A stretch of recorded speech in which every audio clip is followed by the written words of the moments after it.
yoga du volet Les super pouvoirs du cœur. Ça me fait vraiment plaisir d'être avec vous aujourd'hui pour vous enseigner quelques postures de yoga, mais c'est pas tant pour vous les enseigner plutôt que de vous faire prendre conscience ce qu'elles travaillent à l'intérieur de votre corps et de votre esprit surtout. Alors, dans la capsule précédente, vous avez pu faire une méditation guidée en lien avec le fait de demander de l'aide.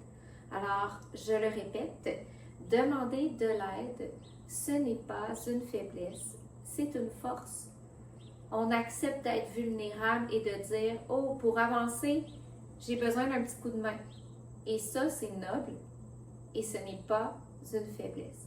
Alors, la séance d'aujourd'hui s'appelle « La main tendue », justement pour favoriser ce sentiment-là de tendre la main en le voyant comme symboliquement une force. Alors, la première posture qu'on va faire tout simplement, c'est de se mettre droit, les pieds pas trop écartés, donc un léger espace. C'est la posture de la montagne. Dans cette posture-là, moi, je préfère la faire les mains ouvertes. On peut la laisser avec les mains le long du corps. Donc, c'est vraiment comme tu le sens. Je trouve que ça apporte une ouverture. Donc, la posture de la montagne, donc c'est une façon, dans le fond, de s'ancrer. Voilà comme si tu étais un arbre. Hein? Donc, dans la montagne, il y a plusieurs arbres, il y a plusieurs racines. Alors, on est enraciné dans le sol et on est grand. L'important, c'est de venir te grandir le plus possible. Ton menton doit être à 90 degrés par rapport au sol. Alors, si je me tourne de côté, là, tu vas voir que, tu sais, j'ai pas la tête penchée comme ça. Je suis vraiment le plus droit possible. Alors, je me remets face à toi. Et maintenant, je veux que tu inspires profondément dans cette posture-là et que tu expires 3 fois.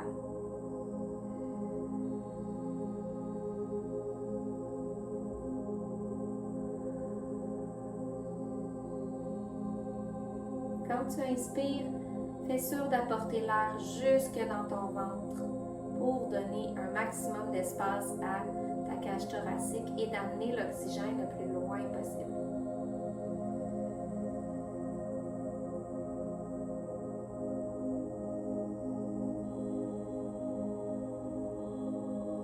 Dernière fois.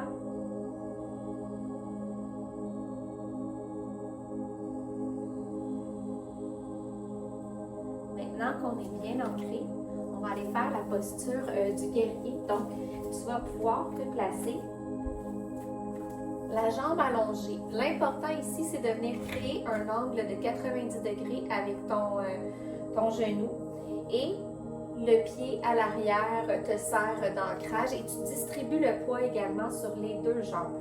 Et maintenant, quand tu es bien ancré, tu vas pouvoir allonger les bras de chaque côté vers le ciel. Et là, tu te sens vraiment solide. Alors, on travaille ici la force intérieure.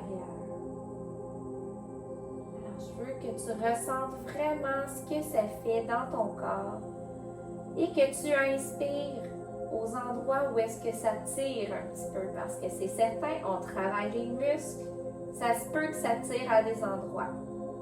Alors, comme dans l'autre posture, je vais te demander d'inspirer et d'expirer 3 fois.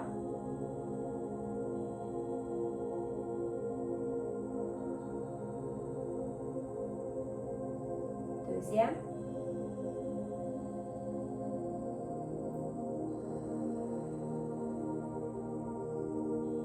Et dernière fois.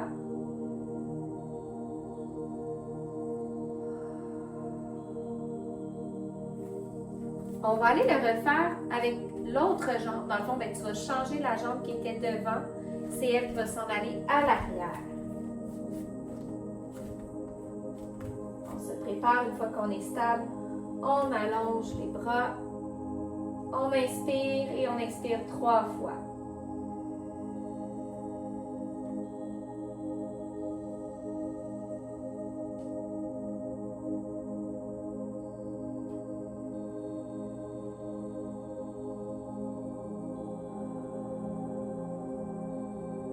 Une dernière fois.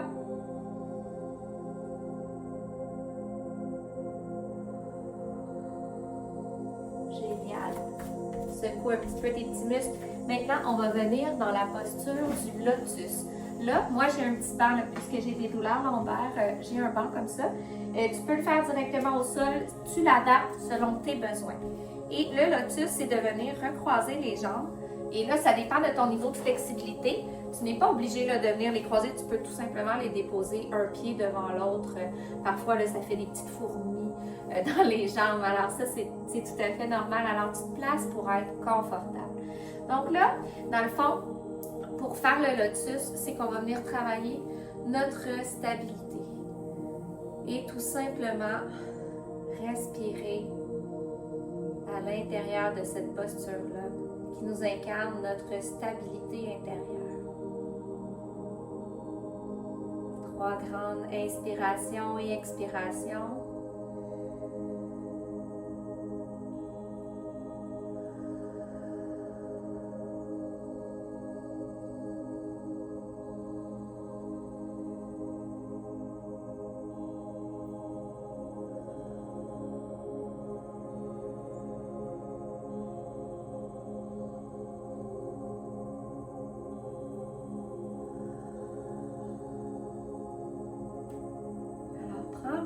De voir comment tu te sens à l'intérieur.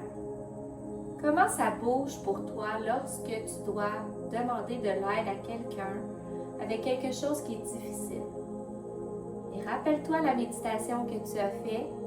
Et rappelle-toi maintenant ces 3 postures que tu viens d'incarner dans ton corps pour retrouver cette stabilité-là et ce courage-là de demander de l'aide. Et surtout de changer cette croyance-là que demander de l'aide, c'est être faible.